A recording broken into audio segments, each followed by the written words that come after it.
Hello everyone, Dr. Christine Smith back for a really cool interview for you today with Deb and Brandon Yager, who are the founders of the Yager training community. And they specialize in neurolinguistic programming as well as have their own backgrounds in business and a whole bunch of things. And neurolinguistic programming is a tool to start to really access the subconscious mind and to reprogram our limiting beliefs and our subconscious thoughts.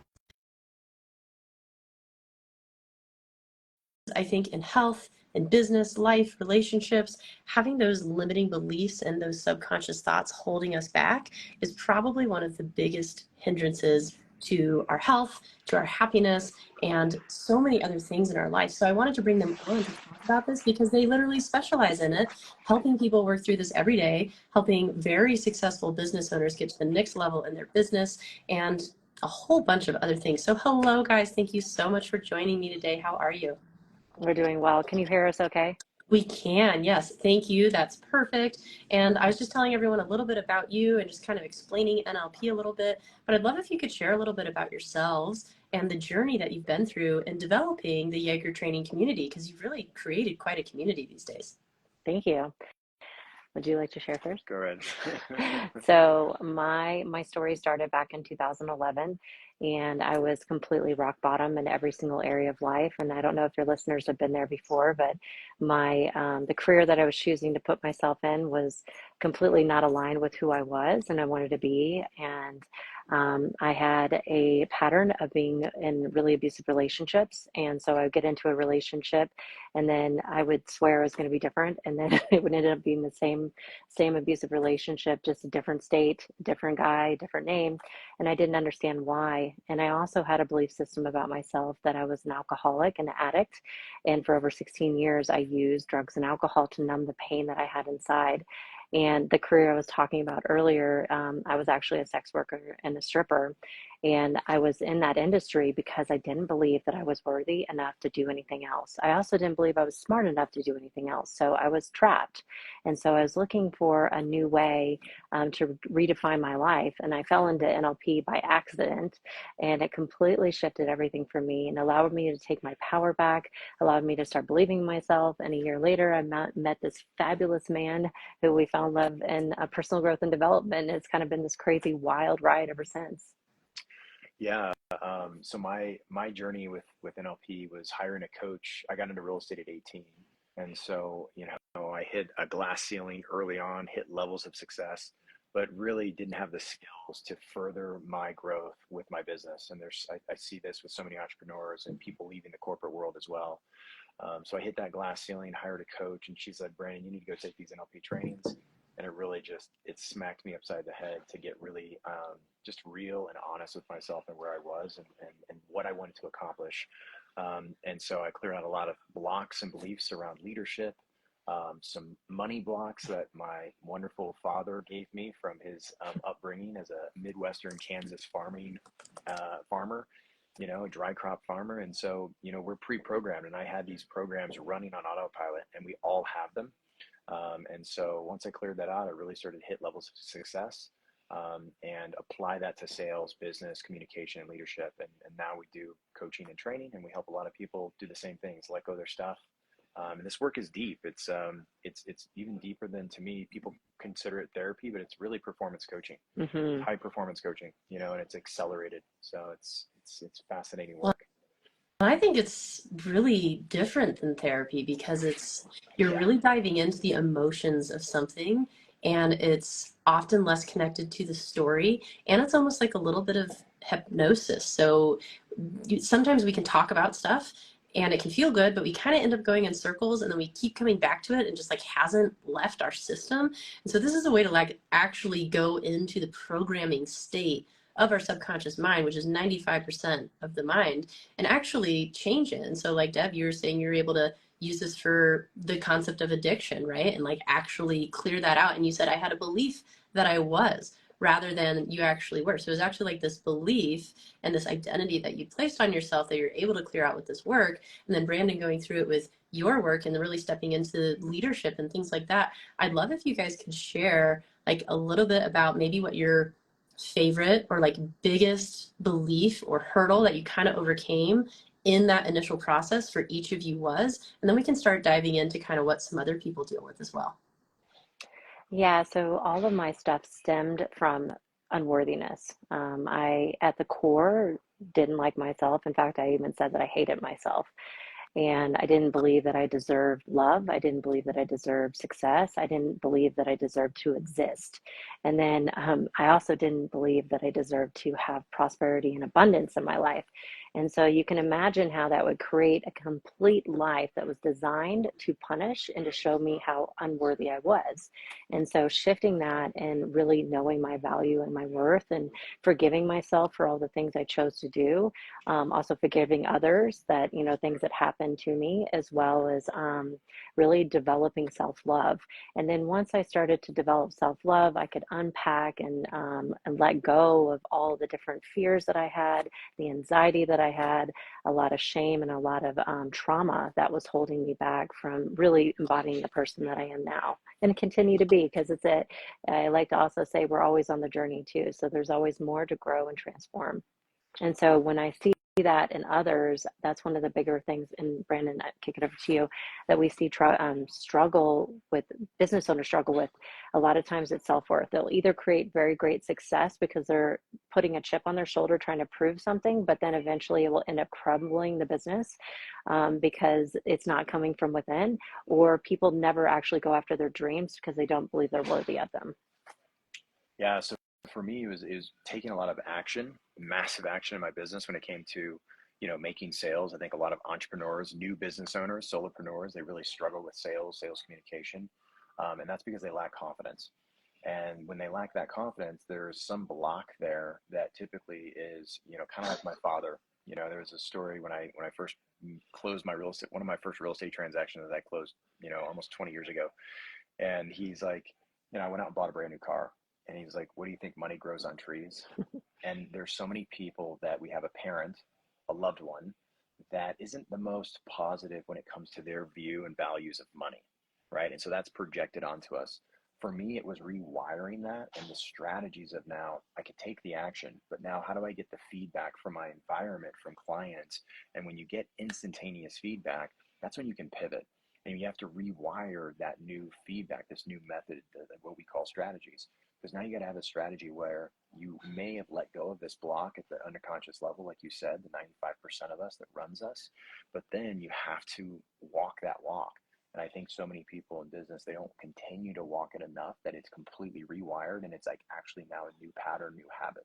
That to me is like, it's probably the hardest part that I see people. They keep clearing stuff. We can clear until the cows come home, significant emotional events, negative memories, negative emotions, limiting beliefs, traumas even.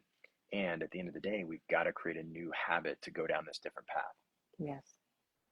Absolutely. And I think that's the benefit of working with coaches and stuff in business is they keep pulling you forward because it's often one of those things where it's like 2 steps forward, 1 step back, 2 steps forward, 1 step back. And I think I like to bring up the concept of like the spiral staircase in life, right? So people often think they're like, why do I keep coming back to this thing again and again and again, this pattern? And it's not that you've gone backwards, it's that you're now looking at it from a different level. And we keep revisiting the same stuff and the same patterns, but they're always from a new perspective. And if we can surround ourselves with the people that pull us forward, it makes a huge difference. And I know you had also commented on like some of the beliefs that you had to really shift for leadership. I would love if you could expand a little bit on just like what you discovered for that in coming into a healthier version of leadership and what was holding you back. I think starting out at a really young age, right out of high school into business, got my real estate license. I think, and there was a level of imposter syndrome. I think a lot of coaches and a lot of people Mm-hmm. struggle with imposter syndrome, especially when, they go get a certification, and they may feel like, well, who am I to go coach people and help them work through their traumas and dramas and things like that. So imposter syndrome, I think, is a big one. I definitely broke through pretty quickly with perfectionism because, I never really had a perfect website. I never really had perfect videos. I never had really perfect anything. And, I'd have comments and feedback that you start to not care. And I think so many people, when I say don't care, it means I don't care what other people think. Um, and there's a lot of people that still have this view of like they have to show up this perfect way. Mm-hmm. And it's just not reality. So Brandon helped me break out of perfectionism because we probably wouldn't have a business if I hadn't had his help, because we would do video launch it because I'm like, it's not ready, it's not perfect. We're not perfect. And so he would just launch it and I'm like, what are you doing? I would freak out and have these panic attacks, and I had to use the tools to clear it out. Yeah. But I realized that, that's one of the things that holds people back from launching their dreams, is because they're getting ready to get ready to get ready to get ready. And it's a feedback loop because it never is going to be perfect. The only way to actually make a perfect product or a perfect course or a perfect video is by trial and error and becoming really good at failing over and over again, so you can learn from your mistakes and become better. So yeah, that was one of the things that he helped me with. And I would say fear of rejection, and like either fear of success, fear of failure. I think the biggest thing is I overcame fear of rejection in real estate because I made so many calls. I made really a lot of for sale by owner calls, expired calls, cold calls. And when you get hung up on a few hundred times, and I'm not saying everyone ought to do this, but the reality is it makes your skin thicker and tougher. And I think there's a theme going on in society right now, especially in business, that there's not a whole lot of mental toughness and emotional resilience. And everyone's having a bad day. There's not one human being listening to this or even on this planet that doesn't have a bad day at some point in their week or their month or their year. And so I recognize that, and I have more emotional compassion for someone that's like, hey, they hung up on me because they were clearly having a bad day. And so I think there's a lot of business owners and coaches, they try this once, twice, 3 times, maybe a handful of times, right? Whether it's sales, networking, a booked call funnel, whatever it is. And the true skill set is communication. And if you're applying communication with confidence, you're going to get success, but you will get some failure. There's no doubt about that. For sure. And so I think that if you do it enough again and again, repetition, you'll get better and better. And that's the feedback mechanism that most coaches, they don't do it enough. Most business owners don't do it enough, and corporate professionals don't do enough volume to get the feedback to really pivot. And I think that's a really key thing that we help people through, is to be able to realize is like, you're in a supportive community. We're going to fail. I failed. I still fail. We fail all the time. and if you do it enough, you're going to hit some success. I mean, it's just the common denominator there of success is some failure, which I call feedback. I couldn't agree with you more. And I wanted to bring up like a couple things that you touched on, and I'll touch on that one first, where it's like, I have started to view marketing or sales even as market research. And I think when you view it as market research, and it's just this thing that you're responding to, where you're meeting people with what they need rather than with what you want to give them. It's like a artistic blend of the two so that you stay in your own authenticity, but you have to give people what they're looking for. And if you can use those things and see them as research, then all of a sudden it doesn't feel like failure. It actually feels like success because you just added to your research. So that's just like one of those little miniature perspective shifts. And then when you were talking about imposter syndrome, I think anybody who has tried to do anything meaningful to themselves has encountered that, myself included. And I remember like I had it really bad when I was dealing with a lot of health issues, because I was like, who am I to help people with their health when I am struggling with this myself? But now what's come out of it is that I end up getting a lot of clients that have had failures with other people because I've been through it, and I can be like, oh, this is what's happening. Oh, you're feeling this way. We need to do this. We actually need to do less of this. And it also gives a whole bunch of empathy throughout that experience. So you can actually gain a lot from it, but we have to shift that perspective to like, okay, even though, I'm going through this and it makes me feel like an imposter, actually it's a gift and it's making me better at what I'm doing. And the fact that you even have that feeling in the first place helps to make you not an imposter, because the people that truly are imposters are usually people that are overly confident and they don't reflect on the things that they're doing and that they're learning. So I think both of those things are huge. And then you talked about kind of what, like, this resistance to sales. And I'd love to dive into that a little bit of like, what do you think causes people's immediate resistance to sales? And what have you encountered with clients and kind of reforming those perceptions to enjoy it rather than resist it?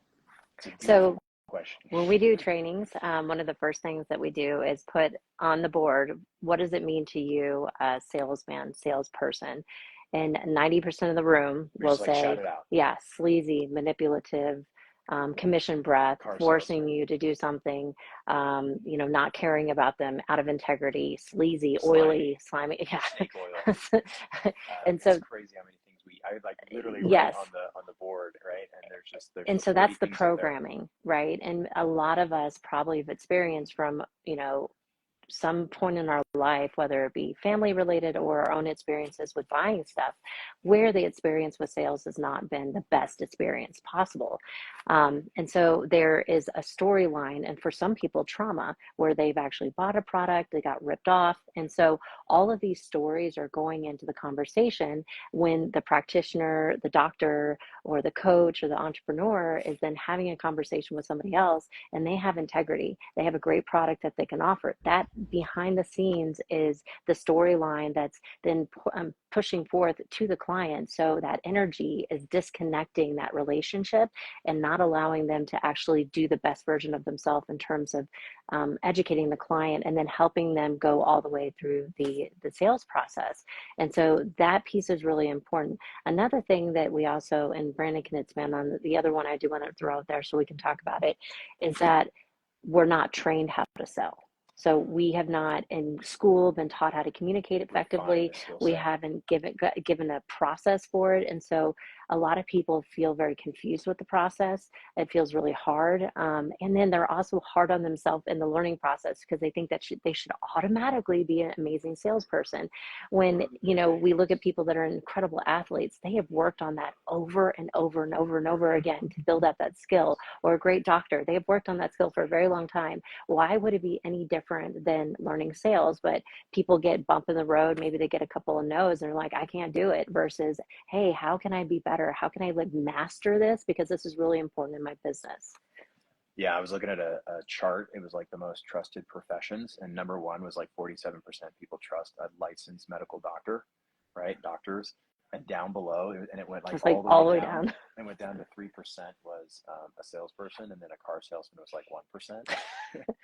and so if there's car salesmen on this, we love you. What's so fascinating? They need a job. What's so fascinating is, the sales position, any sales position, there's salespeople that make millions and millions of dollars working for corporations, Mm-hmm. On a W-2 salary, because it's one of the highest paid professions in this current day and age, and it's been that way for hundreds of years. And so what's fascinating is people don't practice to get good, Mm-hmm. right? Yet we practice surgeries, we practice all these other techniques and things, and so I think it's fascinating, like athletes, they're constantly practicing. And so, our parents, our dads both went off to work. Our moms were at home. It's funny, Deb's mom, when a telemarketer would call, she would scream and literally be like, stop bothering me, right? And so that was the programming. Every time I would pick up my phone. My programming, my mom was running around doing, some different multi-level marketing things. She was putting on galas. She was a little She was a saleswoman. She was a connector. She built. So I modeled that, right? So it's kind of funny how we both literally absorbed that. And then I go into real estate at 18 years old. Not anyone in my family was in real estate, right? I had no path to follow. My dad was the opposite of a salesman. He was a scientist. And so I think what's fascinating is like, that's the programming that we both grew up with. She had a lot of programming that was negative around sales, and yet she really did it every day. I think anyone watching this, we all do things that is revolving around sales, whether it's ideas, whether it's selling ourselves into health, selling my partner into my ideas to get them on the same page, or selling your kids to keep them off drugs and be aligned with your personal values, your family values. So all of us are in sales. And so I feel like it's a universal language. Every woman and man on this planet should learn how to sell, because it allows you to inspire, lead, and influence people into a vision. And it's their job to say yes or no. Right. And that's another thing. One last thing too. One of the reasons why the buying experience is so challenging for some people is, yes, the salesperson can be a little pushy. Some people are that way in sales. They're not integrous with sales. And we find that people have the worst experiences with sales when they don't have boundaries and they can't say no. And that's communication. That has nothing to do with sales. That just has to do with sovereignty of what do you like and what do you not like, don't want. And what are you willing to communicate the things that you don't want or you don't appreciate or that aren't right for you. And so people confuse communication and sales. Sales is service and service is sales. And I think that's a big piece to right there is the programming. I also think we are over inundated with marketing now more than ever. Right? It was before, when we were young, it was the commercials that would pop up on the TV, and they called it programming. They called it programming for a reason, because it's literally programming your mind. And I think now that we've got social media and you can't drive on the freeway without seeing a billboard that's trying to sell you into something, and I also think there's some serious programming around education. I think education has always been like, hey, get the degree, don't worry about sales, and sales is beneath you. And I think that's been something people have told us. They said, I just thought the degree would make the kind of money I want. And people tell us all the time, they realize, hey, I've done the college thing and I'm not still making the money I want. Yeah. I'm not fulfilled. I don't love my job and I don't make enough money. And so the working longer, harder, better, faster doesn't seem to always necessarily work. And I don't know an entrepreneur that hasn't burnt out, which is why we need a skill set of new tools. At some point, as an entrepreneur, you will get burnt out. And there's things you can do to combat that, right? Biohacking, taking breaks, and really self-care, and having tools to, really accelerate that process is, I think, the biggest key to avoiding burnout, is because you can move through it faster and then you can start to heal. Mm-hmm.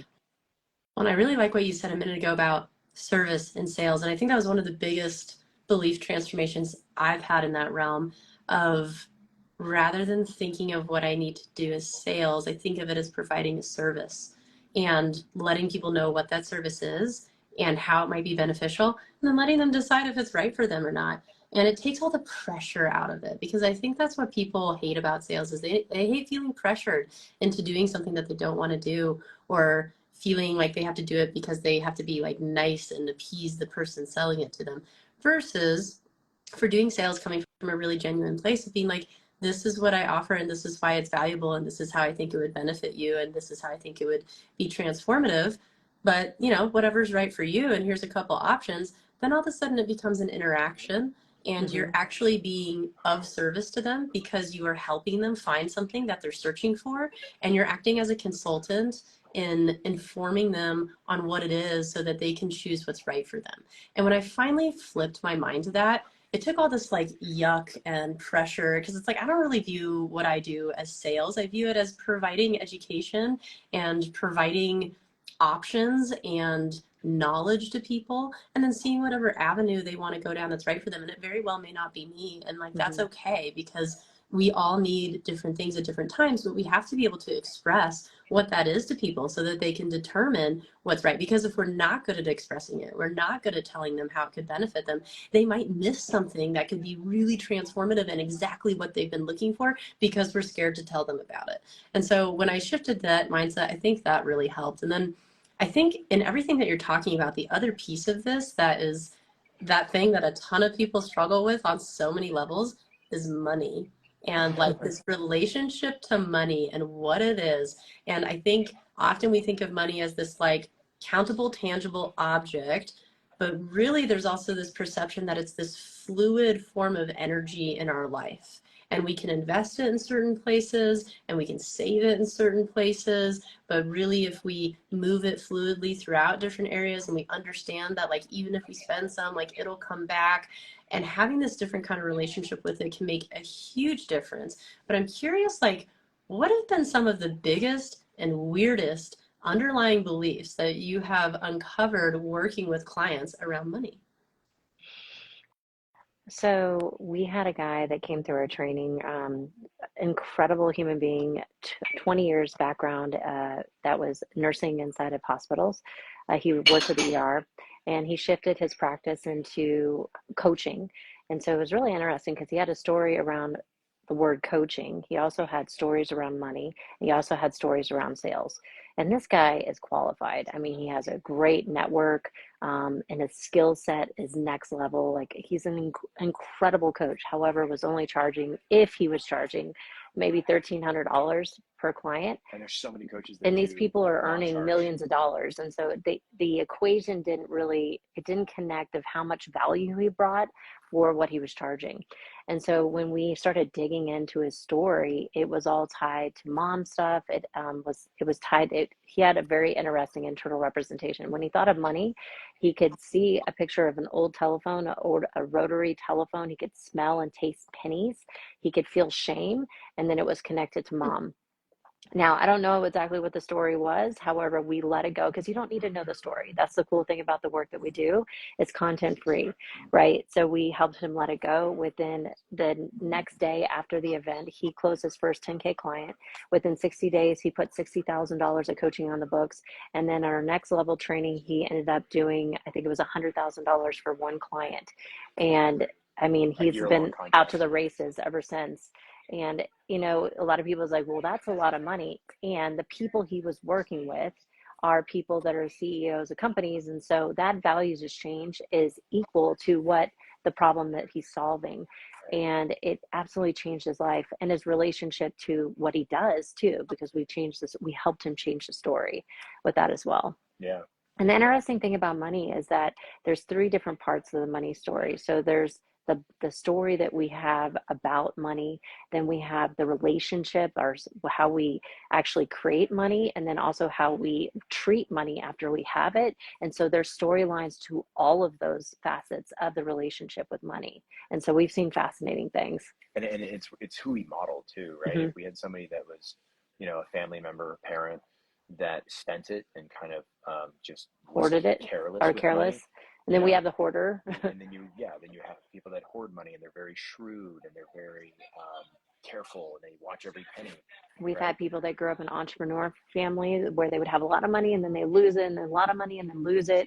We've had people create belief systems around money in the womb, For or sure. generational trauma where they lost everything 2 generations down. And now, ever since then, we're not good with money, or we're not those people. Like, we're not those rich people.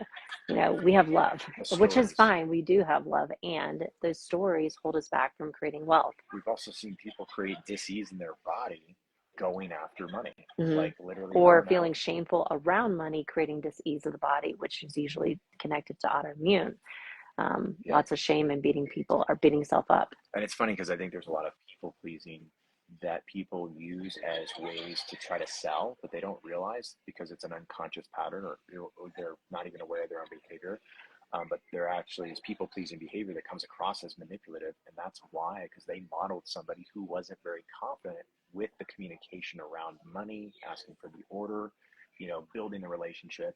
And so if anyone, like when we do our events and people are really, money's a charged value, right? Anyone even just listening to this, if they're feeling something in their body, there's probably something there that, you know, you could investigate if you wanted to dive deeper and peel back layers, because that's the reality of money and what it's done to us as a culture. um, you know, you're either interested in it or that's all you care about, right? Or you're not interested in it at all. And so it's fascinating to see the patterns that come up and how we need to have skills, but we also need to also do the clearing work, you know, clear out limitations, get rid of the baggage. We have a lot of baggage in our society around money. It's cultural as well as individual Yeah, and family.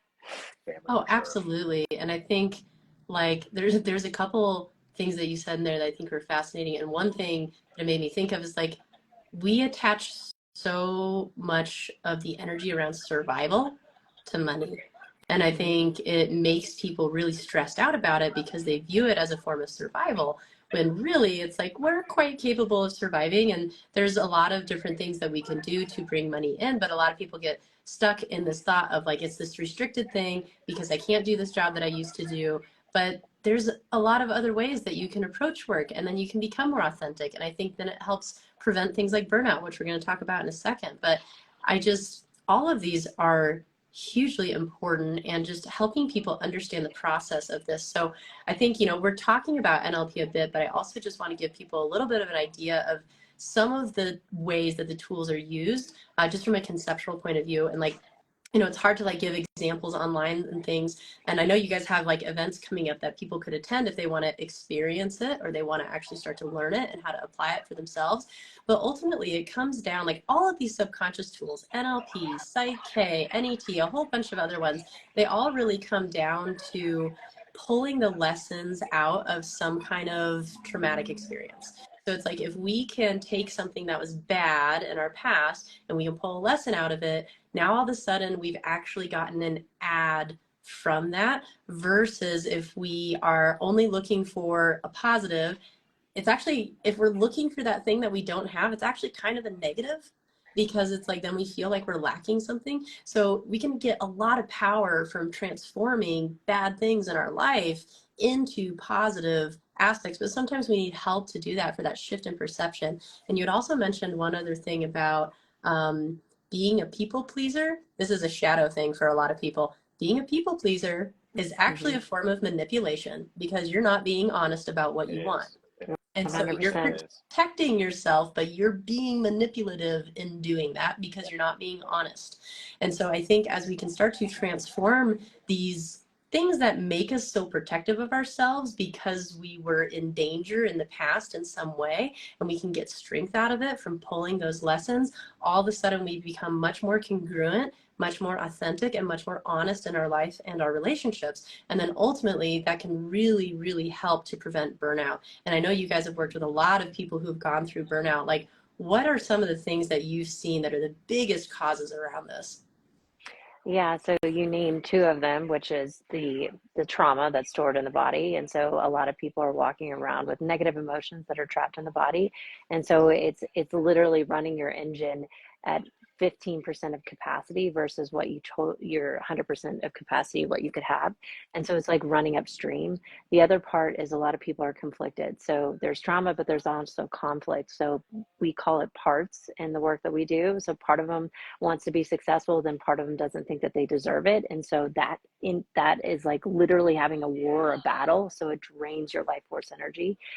We see a lot of people lead to burnout because they're so incongruent. So like part of conflict with the parts is like, Mm-hmm. I want to make money, I want to go make impact and help my clients and help people, help humanity, especially heal in the health space Or like part of you're me in. wants the security and safety and comfort from a corporate job Exactly. It's like, or the benefits, so they want to go right? make impact, they want to go help people, but then it's like, money. Like Mm-hmm. they have this conflict with asking for it or being able to have a structured process that takes them through it. And that's where I think most solopreneurs, I mean, 70% of people are on a W-2 paycheck.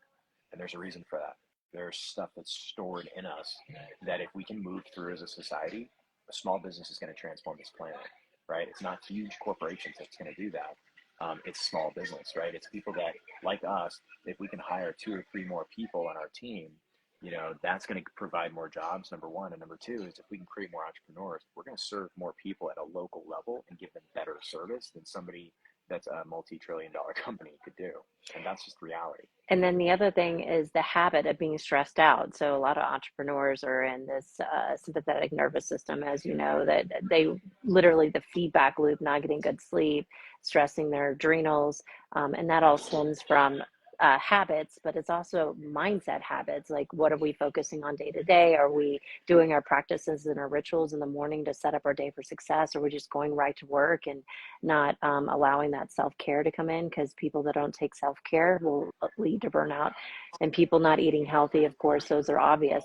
The other one that's not so immediately obvious is what you already touched on, is people pleasing.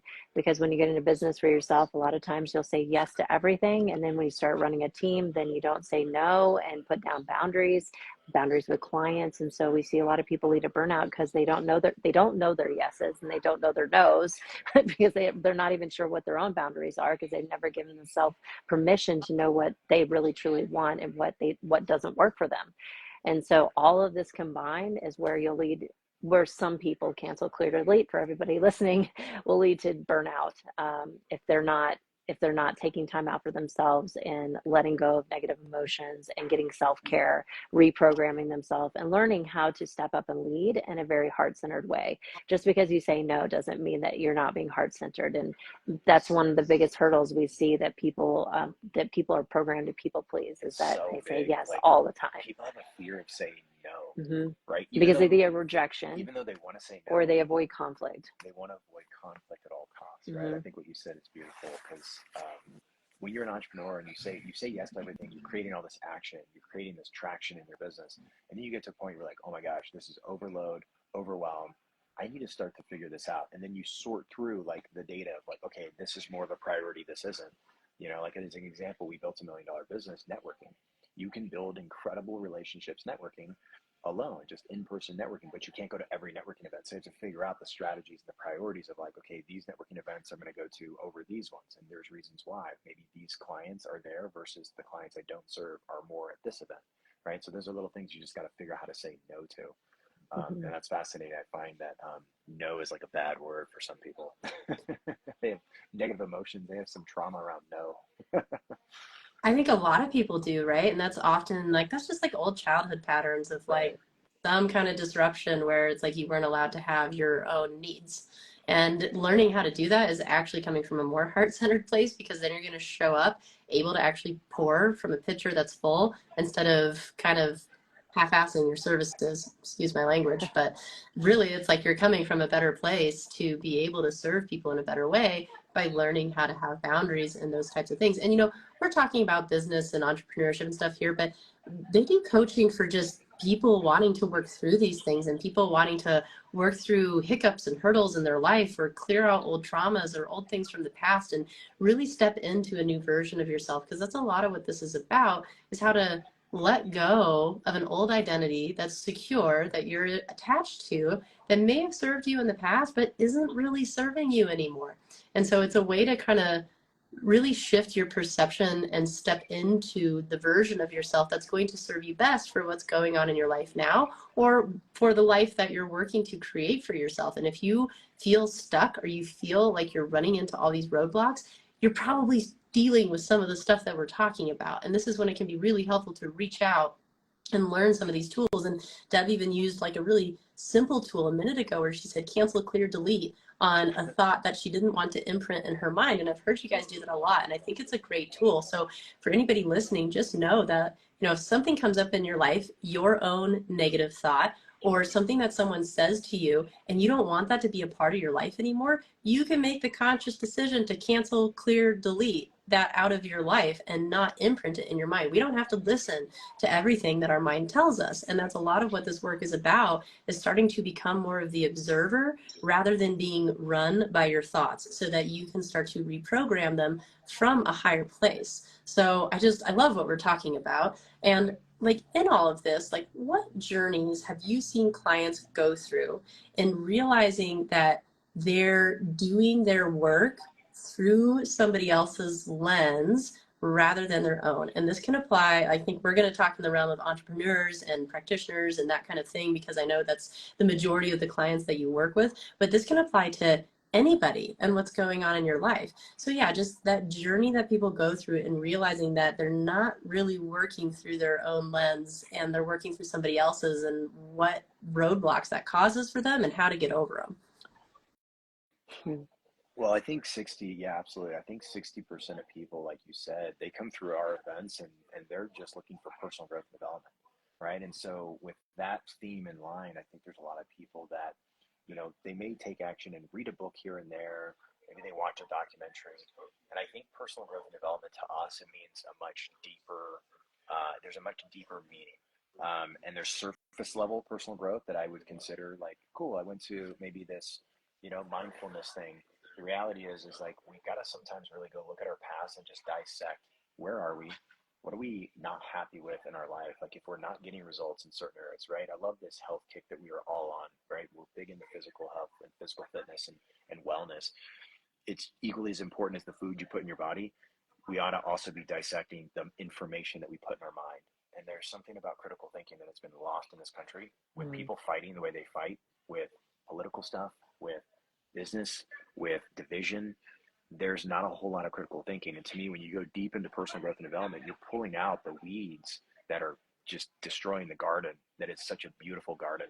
And when you pluck a few weeds out daily, right? It's not something you do once a month, once a year. This is something you do daily. It's a 15 to an hour long process of maintenance, of optimization. To me, this is biohacking. This is why I love Dave Asprey and what, you know, with all the neuroscience that we geek out on. Like it's more than just, you know, I read a good book, right? Or I went to that thing, but then I put the binder in my bookshelf and I forgot about it for 10 years. And I think so many people, we need to dive deep. Like we need to get serious about our personal growth and development. And, you know, and that's just the best thing. The best way I can say it is let's get serious. So for me, it's the power of the community. So when we are in these containers together, uh, you learn about yourself through other people, just like you said. It's really interesting how the shares will unlock. Somebody will share about their personal experience and the breakthrough they had, that then that one little nugget will be that missing link for you to have your own transformation with something that you're working with. And it's funny because the people that we train how to actually coach people, whether they're leaders in corporations or entrepreneurs that want to coach their team or they want to do formal coaching, they say all the time, you're right. When you're working with a client, you literally see the mentor in the mirror, so that the client will show up with the stuff that you've either transformed in yourself. So you're the guide and you have this wisdom to share with them, which is so great because all the things we went through, like you said, is an opportunity for you to share and impact the world with your gifts and your knowledge and your stories. Or the person will show up with the stuff that you're currently working on. And so the cool thing about that is that we have the tools now to go clear it, get clear on it, and then the client will transform. I've also seen clients transform with stuff that I had not personally cleared yet, pieces of it. And then just by watching them, I've cleared it just by doing it with them. So it's a win-win because I mean, there is no separation. We're all from the one, right? And so when somebody else transforms, we do too. And that's how I truly believe we're going to raise the consciousness of this planet, is us doing our own internal game work and then helping facilitate the transformation for others. We don't attract the clients we want, we attract the clients we are. Mm-hmm. And when we attract more of us, then we clear that out, then we begin to manifest and attract the clients that we truly want to work with. And that's why I think there's no better profession or industry of performance coaching and health coaching, is because you get to clear your own stuff as you're working with people and getting paid to clear theirs. And I think for anyone that's not getting paid to coach, we all coach people. We coach family members, we coach our kids, we coach our partners, we coach our team members, and most people are great coaches. They just may not have a process, and or they may not get paid to coach. And I think getting paid to coach is extremely fulfilling. And when people invest in themselves, they even take it more serious and get more out of it. So I think that's powerful. Absolutely. And I've used a lot of these processes with clients, with family members, with friends, and even if you're not in business, like this is an amazing tool to be able to use with your kids or with your siblings or with your parents or with cousins or friends or whatever. And it's really helpful because you start to understand the mind in a different way. So the tools aside, it just starts to allow you to understand perception of reality and the concept of metacognition and watching your own thought process and developing more empathy for yourself, because you realize why you're stuck in certain patterns and how to unlock them, rather than just feeling like something's wrong with you and going into that victim mindset, which really doesn't get us anywhere. And so if you can start to come from a more empowered place of understanding of like, okay, I do have this pattern. I'm going to forgive myself for that. But now I'm going to curiously look at how I can modify it so that I can be happier in my life. And then, oh, that's interesting. I'm actually like, I have an attachment to being unhappy in my life because it feels safe, because it's familiar. Okay, well, let me work on that one. And then you just start to like uncover all these layers of why you might feel stuck where you are. So I know you like host a variety of events for different people. I think you guys have one coming up, but I'd love if you could talk about like just the different ways that people can start to explore this in whatever realm is right for them. Yes, so we have an event coming up at the end of this month, and it's going to be in Park City, Utah. And this is in the context of business. However, we invite everybody to come, because really what we're doing is teaching communication. So in a nutshell, you're going to learn some of the most powerful ways to communicate, to inspire, to influence not only yourself, because we're influencing ourselves every single day. A lot of us are, hypnotizing ourselves into what we do not want instead of what we do want. So part of the journey is self-discovery and learning how to communicate fabulously with yourself and treating yourself kindly and loving. And then the other one is, how can I communicate effectively to someone else to inspire them and motivate them into their greatness? We also dive into the money construct. So anybody that's listening is really wanting to rewire and change that story around money for good so you can welcome all the abundance that you deserve in your life, that's one thing that we're going to focus on too. We're also going to lean into the sales aspect of how to let go of the construct around sales, and then how do you facilitate sales in a heart-centered way. In the last part of this event, we are going to get you on stage to share your message and your story and how to use storytelling to inspire people to raise their hand to work with you. And we also dive into business, but that's in a nutshell, that is the event that's coming up. And then we also have the level 1 in June too. So that's the one that you did as well. The level 1 is really, I mean, the Profit Accelerator is an incredible 3-day business communication training, and then exposes kind of where our blocks and our beliefs really are. So it helps us pinpoint. And then in level 1, we really go in and just remove those, kind of like a scalpel. We cut it out, get in and get out. And it gives us the tools to be able to coach our own team. So a lot of entrepreneurs come through because they want to be better leaders. That's why I came through. I came through because I wanted to increase my sales, get better at communicating, and really be a better leader to my team, my already existing real estate team. And that's where we find so many entrepreneurs and business owners. We also have a lot of performance coaches or corporate coaches, corporate professionals. They come through because, well, corporations are burning out people left and right, and there's a high level of stress right now. Or laying them off. Yeah, or we're laying them off, which is even worse. And there's no job security. So for anyone that thinks there's job security in this environment, you have another thought coming, because it's so easy for a huge company that's got, 1 million plus employees to literally lay off one floor, and there goes 2,000 jobs, right? And so to me, being an entrepreneur is my own skill set. Like I always say, your safety net is your skill set. 100%. And so if you're wanting to make more money in the corporate world, you got to get more skills, right? And I'm not talking like college skills. I'm talking about like real world skills. That's communication that actually allows you to help people through their problems, which is like, to me, the missing piece of so many different gaps in people's personal growth and development right now.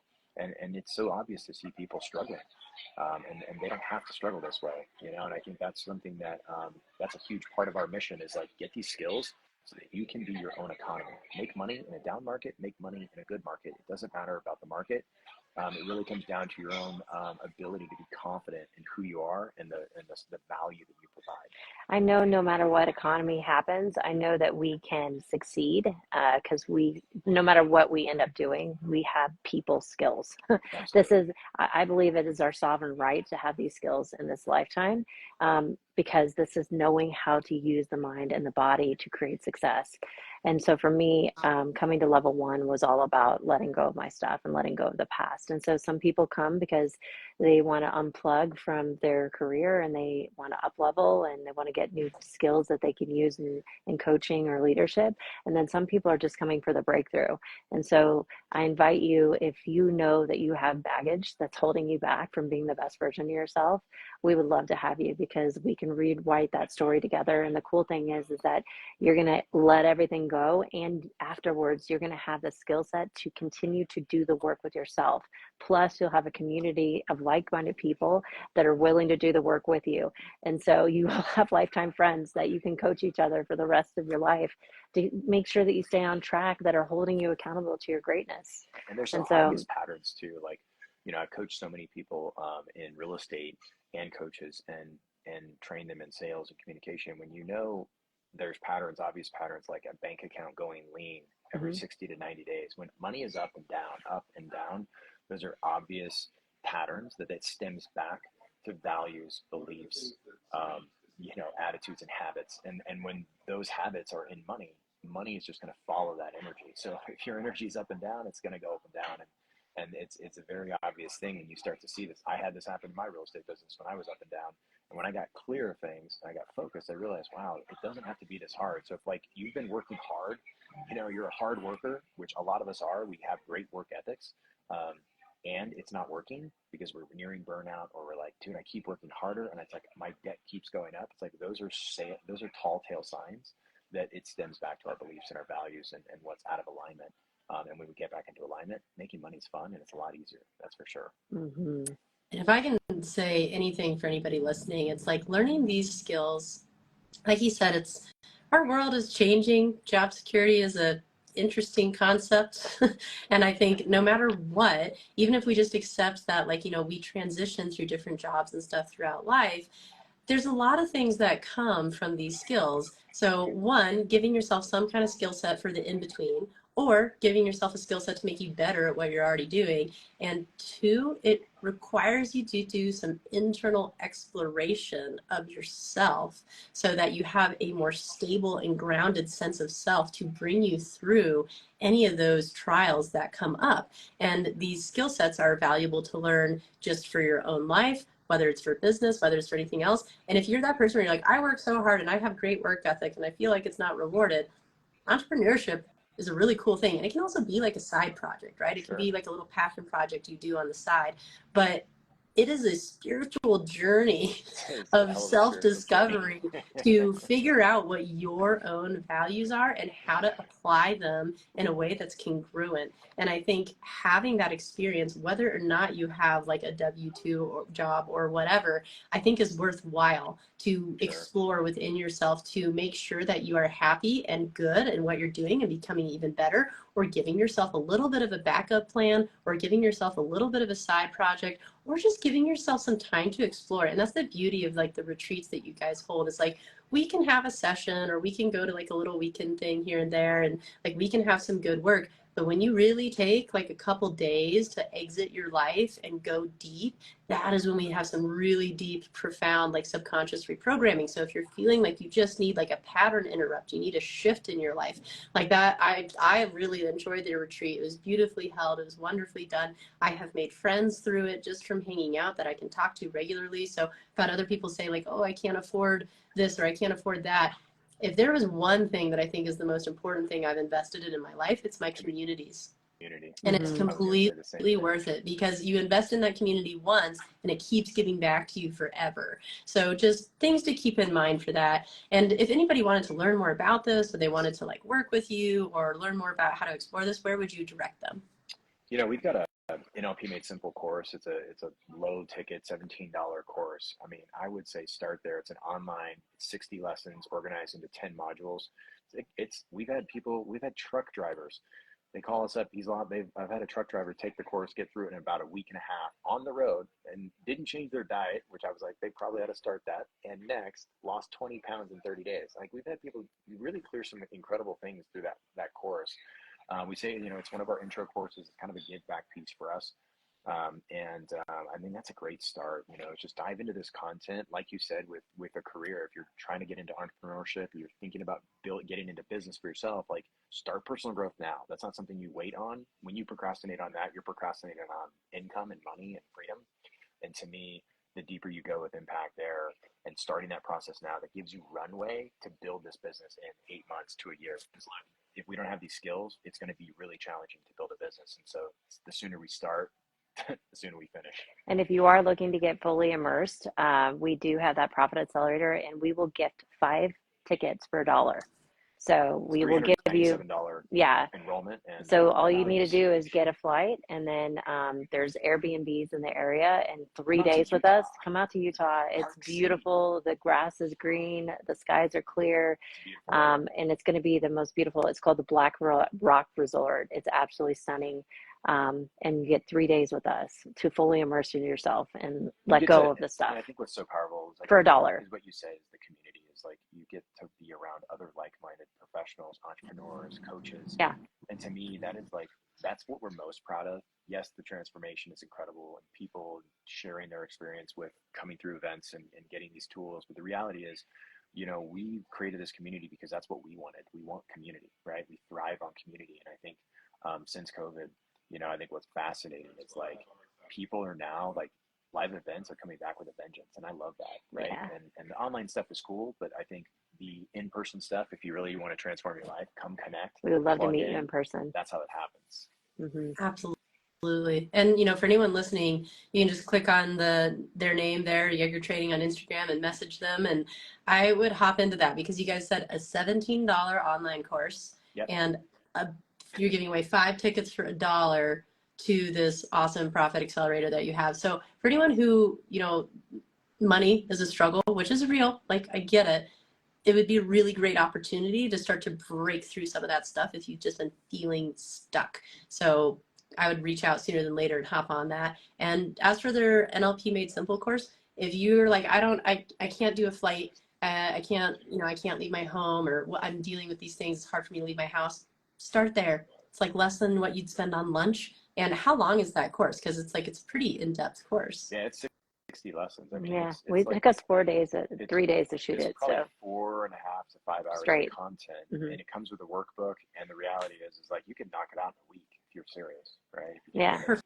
Yeah. Perfect. So no matter where you're at, you have a place to start. And that's really why I wanted to bring them on and to do this, is because I think anyone who's listening to this, it's usually because you've been feeling stuck and you don't really know where to start. So this would be an awesome place to start, whether it's just like personal growth and development, which, come on, let's be real, we all need that.